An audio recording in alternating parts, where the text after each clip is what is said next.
Hi everyone, good morning, welcome back to the channel. तो काफी सारी गाड़ियां भाई इंडियन मार्केट से जा चुकी हैं, जिसको फिर हम बाद में बैठ के सोचते हैं कि काश ही आज होती तो मैं इस गाड़ी को खरीद लेता। जैसे कि इग्निस एक गाड़ी है, बहुत लेजेंडरी प्रोडक्ट था। मतलब आपको कम ही ऐसे प्रोडक्ट देखने को मिलते हैं जो 1.2 लीटर 4 सिलेंडर इंजन के साथ आते हैं और इस प्राइस सेगमेंट के साथ आते थे। इसी तरह सीएस की आप बात करते हो, 1.5 लीटर के साथ एक सेडान कार जो इंडियन मार्केट से चली गई, काफी जबरदस्त टक्कर दे रही थी होंडा सिटी को। और ऐसे ही अगली 5 गाड़ियां हैं जो इंडियन मार्केट से शायद 1 साल के अंदर अंदर चली जाए, क्योंकि भाई इन गाड़ियों की सेल उतनी अच्छी नहीं हो रही है। नंबर्स में अगर आप देखोगे तो 1000, 700, 600 के बीच इन गाड़ियों की रेंज रहती है। एंड ऑफ कोर्स गाड़ियां जो है एक से बढ़कर एक है। तो चलिए अपनी इस वीडियो को शुरू करते हैं। मेरा नाम है वीरेश और आप देख रहे हैं दी एसटीजे कार। तो भाई इस लिस्ट में सबसे पहली जो गाड़ी आ जाती है वो आती है होंडा की तरफ से आने वाली एलिवेट। अब देखिए, होंडा एलिवेट जो है उन गाड़ियों में से एक है जो इंडिया के अंदर इस टाइम सबसे ज्यादा बिक रही है। मतलब इंडिया के अंदर एसयूवी सेगमेंट इस टाइम धड़ल्ले से बिक रहा है, चाहे वो क्रेटा हो, चाहे ग्रैंड विटारा हो, चाहे विक्टोरस हो, चाहे ब्रेजा हो। और जिसमें एक नाम है जो हमसे छूट रहा है, जो आता है होंडा की तरफ से आने वाली एलिवेट। भाई बहुत शानदार प्रोडक्ट है। मतलब गाड़ी की फ्रंट रियर लुक देखने में जबरदस्त लगती है और इसके अंदर एक 1.5 लीटर का लेजेंडरी इंजन आता है जो होंडा सिटी के अंदर आता है और जो इंडियन रोड कंडीशन के हिसाब से प्रूवन भी है। तो रीजन क्या है, गाड़ी आखिर बिक क्यों नहीं रही? देखिए, इसके मल्टीपल रीजन है, जिसमें सबसे पहला जो रीजन आ जाता है भाई साहब, वो आता है कि गाड़ी के अंदर कस्टमर को ऑप्शन बहुत कम दिए जा रहे हैं। मतलब एक ही इंजन ऑप्शन आपको मिलता है जो 1.5 लीटर का आईवी टेक इंजन है। ना उसमें हाइब्रिड आता है, ना उसमें टर्बो ऑप्शन आता है, ना कोई डीजल ऑप्शन आता है। एंड ऑफ कोर्स जो गियर बॉक्स है वो भी आपको मैनुअल और सीवीटी ही देखने को मिलता है। इसके कंपैरिजन में अगर आप क्रेटा की बात करते हो, सेल्टॉस की बात करते हो, तो उसके अंदर भी आपको आईवीटी देखने को मिल जाता है, डीसीटी देखने को मिल जाता है, eighty proper automatic torque converter देखने को मिल जाता है और इंजन ऑप्शन भी कस्टमर को काफी ज्यादा दे दिए जाते हैं। तो जब वैरायटी की बात आती है, एक सिलेक्शन की बात आती है, तो कस्टमर जो है क्रेटा पे और सेल्टॉस पे,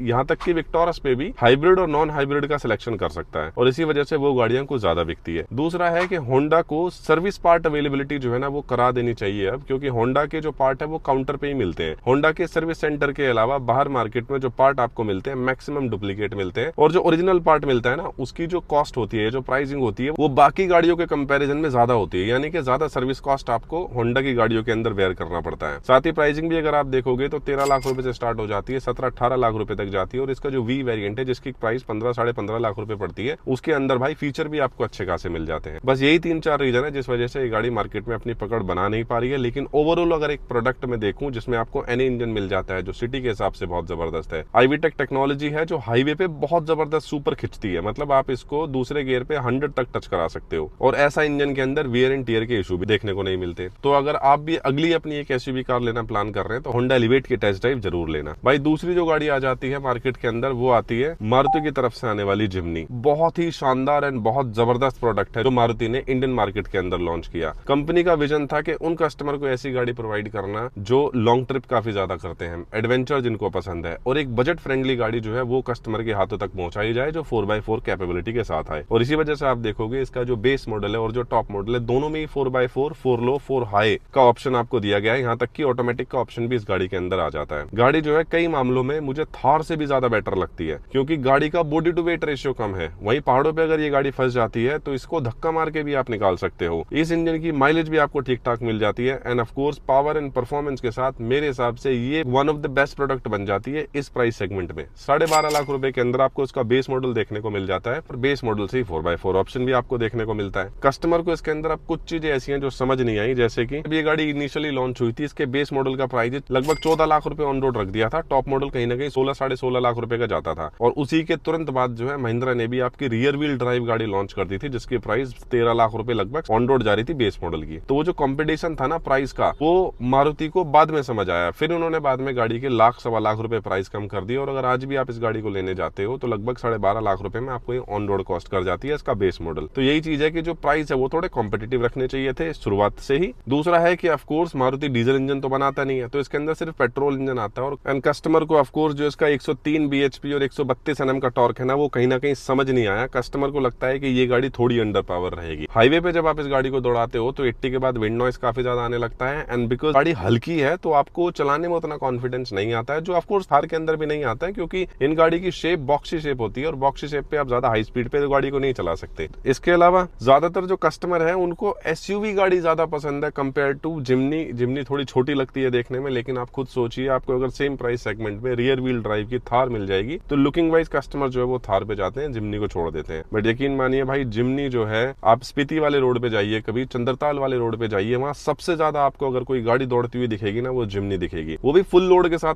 कस्टमर को ले जाती हुई। मैं खुद चंद्रताल गया था, जहां मैक्सिमम जो कार थी कम्यूट के अंदर वो जिम्नी यूज हो रही थी। तो ओवरऑल मेरे हिसाब से एक बेहतरीन प्रोडक्ट है। अगर आप आज भी आपको 12.5 लाख रुपए में ये प्रोडक्ट मिलता है तो मेरे हिसाब से थार से ज्यादा कैपेबल है। लुकिंग वाइज मैं नहीं बोल रहा, बट हाँ अगर आप कैपेबिलिटी की बात करते हो तो मुझे थार से ज्यादा बेटर लगती है। भाई तीसरी जो गाड़ी आ जाती है वो आती है सिट्रॉन की तरफ से आने वाली C3। इंडियन मार्केट के अंदर आज से लगभग 3-4 साल पहले ये गाड़ी लॉन्च हुई थी, और लॉन्च होने के बाद भाई इस गाड़ी की सेल्स जो है आज तक नहीं बढ़ी है। 2-3 रीजन है इसके सेल्स ना बढ़ने के। सबसे पहले इसके पॉजिटिव्स की बात कर लेते हैं। देखिए इस गाड़ी के अंदर आपको एक ही इंजन ऑप्शन मिलता है, 1.2 लीटर का NA, एंड सेम इंजन फिर टर्बो के साथ आता है, जो 1.2 लीटर 3 सिलेंडर टर्बो के साथ आता है। जो कस्टमर इसका 1.2 लीटर NA इंजन ले लेते हैं उसको ये गाड़ी काफी ज्यादा अंदर पावर लगती है, बट जब आप इसका टर्बो लेते हो जो 1.2 लीटर के साथ आता है तो भाई ये 190 Nm का टॉर्क आपको निकाल के देता है। अगेन सेगमेंट में बहुत जबरदस्त है। दूसरा है कि इस गाड़ी की जो सस्पेंशन क्वालिटी है बहुत लाजवाब है। मतलब मैं खुद सिट्रॉन के शोरूम में गया था, सर्विस एक्सपीरियंस मैंने इस गाड़ी का देखा है, इसके सस्पेंशन से आज तक कस्टमर को कोई कंप्लेंट नहीं आई है। ऐसी गाड़ी की लुकिंग जो है ना वो भी काफी जबरदस्त है, बेटर है। ऐसा आपको इंटीरियर क्वालिटी में कोई फिट एंड फिनिश के इश्यूज गाड़ी के अंदर देखने को नहीं मिलते हैं, बट फिर भी कुछ रीजन है जिस वजह से कस्टमर ने इस गाड़ी को लेना सही नहीं समझा, जिसमें सबसे पहला आता है ब्रांड की रिलेशनशिप। अब देखिए कस्टमर जो है सिट्रॉन C3 ब्रांड को उतना ज्यादा फेमिलियर नहीं समझते हैं जितने की और ब्रांड जो इंडिया के अंदर अवेलेबल है, एंड ऑफ कोर्स जिसका नाम होता है इंडिया के अंदर वही बिकता है। तो अभी सिट्रॉन C3 का उतना नाम नहीं है जिस वजह से गाड़ी नहीं बिक रही, लेकिन अगर आप इसकी टेस्ट ड्राइव लेते हो you would love the suspension of this car. और इसका जो 1.2 लीटर का टर्बोचार्ज पेट्रोल इंजन है अपने सेगमेंट में बहुत जबरदस्त पावर निकालता है। दूसरा है कि जब इनिशियली ये गाड़ी लॉन्च हुई थी शुरुआती मॉडल्स में, इसके अंदर जो फीचर थे वो कंपनी ने थोड़े कम रखे थे ताकि प्राइस जो है वो थोड़ी कॉम्पिटिटिव रखी जाए। लेकिन फिर कंपनी को समझ आ गया कि जहां बहुत सारी कंपनीज जो है इसी प्राइस सेगमेंट में फीचर बहुत जबरदस्त ऑफर कर रही है, तो उसके बाद फिर सिट्रॉन के अंदर भी आपको फीचर काफी ज्यादा देखने को मिले। लेकिन तब तक फिर काफी ज्यादा देर हो चुकी थी, सेल्स जो है ऑलरेडी कंपनी की डाउन जा चुकी थी, और फिर कस्टमर ने i20 बलिनो जैसी गाड़ियों पे ज्यादा इंटरेस्ट दिखाया क्योंकि फीचर भी काफी अच्छे मिलते थे, एंड एक ब्रांड की जो रेपुटेशन है वो पहले से ही बेटर थी। और तीसरी सबसे बड़ी जो चीज आ जाती है सर्विस नेटवर्क। सिट्रॉन का सर्विस नेटवर्क अभी उतना स्ट्रॉन्ग नहीं है जितना कि होंडा का है, ह्युंडई का है या फिर मारुति का है इंडिया के अंदर, बट बाय द टाइम इसके सर्विस नेटवर्क भी बढ़ेंगे। लेकिन अगर आप इस गाड़ी की टेस्ट ड्राइव लेंगे ही नहीं तो समझ कैसे आएगा कि भैया इस गाड़ी के अंदर क्या क्या आपको चीजें जो है कंपनी ऑफर करके दे रही है। तो मेरे हिसाब से आपको इस गाड़ी की भी एक बार टेस्ट ड्राइव लेनी चाहिए। अगर आप 7 लाख रुपए से लेके 10 से 11 लाख रुपए की रेंज में कोई गाड़ी देख रहे हो, अगर आपके दिमाग में बलिनो, फ्रॉन्क्स जैसी गाड़ियां हैं, तो एक बार सिट्रॉन C3 का 1.2 लीटर टर्बोचार्ज पेट्रोल इंजन की भी टेस्ट ड्राइव जरूर लें। चौथी जो गाड़ी आ जाती है भाई वो आती है टाटा की तरफ से आने वाली कर्व। मतलब क्या डिजाइन टाटा ने इस गाड़ी का लॉन्च किया था। एक कूपे SUV मेरे हिसाब से पहली थी सेगमेंट के अंदर जो इस प्राइस सेगमेंट में आ रही थी, 11.5 लाख रुपए से लेकर 18 लाख रुपए की रेंज में। 1.2 लीटर का हाइपीरियन इंजन जो है वो कंपनी ने इसके अंदर ऑफर किया था, जो आपको लगभग 175 Nm का टॉर्क निकाल के देता है, जो बहुत जबरदस्त है भाई अपने सेगमेंट में। साथ ही 1.2 लीटर का 3 सिलेंडर टर्बोचार्ज पेट्रोल इंजन आपको इस गाड़ी के अंदर देखने को मिलता है, और साथ ही फीचर लिस्टिंग भी गाड़ी की बहुत जबरदस्त थी। इसके अलावा गाड़ी की लुक अगर आप देखोगे तो रियर पोर्शन बहुत जबरदस्त लगता है, अभी भी गाड़ी काफी ज्यादा बल्की लगती है, एंड फ्रंट का पोर्शन आपको टाटा नेक्सॉन जैसा लगता है। और मेरे ख्याल से यही एक चीज रह गई कि इसका जो फ्रंट का पोर्शन है उसके अंदर कोई चेंजेस नहीं है, सिमिलैरिटी एकदम टाटा नेक्सॉन जैसी थी। फ्रंट से अगर ये गाड़ी आती है तो टाटा नेक्सॉन ही लगती है, और इसी वजह से कस्टमर ने टाटा नेक्सॉन पे जाना ज्यादा बेटर समझा कंपेयर टू टाटा कर्व, क्योंकि सेडान जो कार्स है वैसे भी इंडियन मार्केट के अंदर बहुत ज्यादा नहीं बिकती है, और कस्टमर को कूपे SUV अभी उतनी समझ नहीं आई। लेकिन आगे आने वाला जो फ्यूचर है ना भाई वो कूपे SUV का ही है। मैक्सिमम जो गाड़ियां हैं जैसे B6 देखो, XCV9E देखो, ये सारी कूपे डिजाइन वाली गाड़ियां हैं जो EV के अंदर बहुत जबरदस्त बिक रही है। उसी तरह टाटा कर्व की सेल EV में फिर भी थोड़ी ठीक ठाक है, बट जहां पेट्रोल और डीजल इंजन की बात आती है वहां भाई इस गाड़ी की सेल्स 1000 से भी नीचे है। तो मेरे हिसाब से अगर आपका भी बजट जो है 12 लाख रुपए से 18 लाख रुपए तक का है और आप एक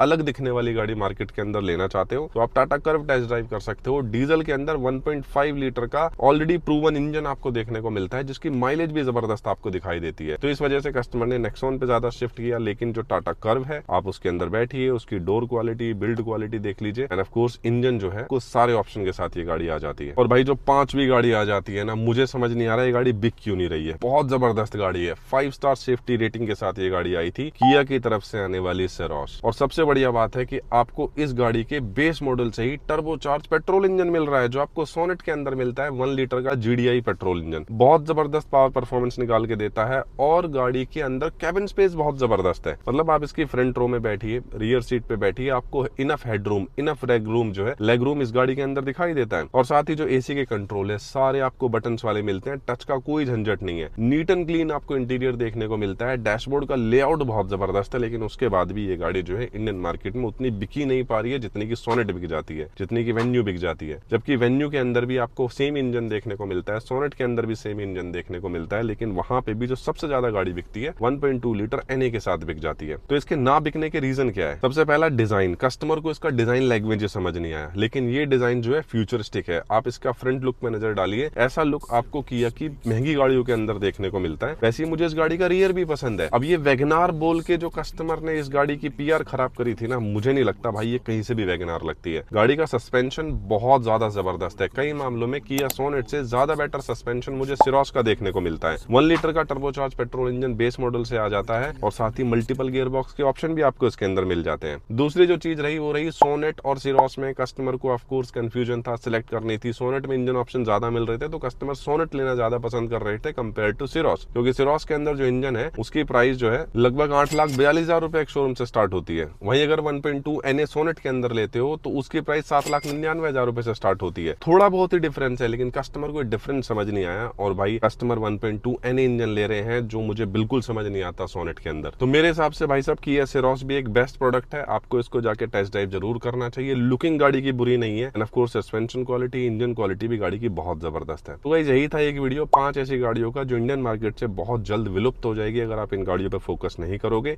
एक से बढ़ के एक गाड़ियां हैं। बाकी आज की इस वीडियो में इतना ही, मिलते हैं अगली वीडियो में, तब तक के लिए बाय बाय।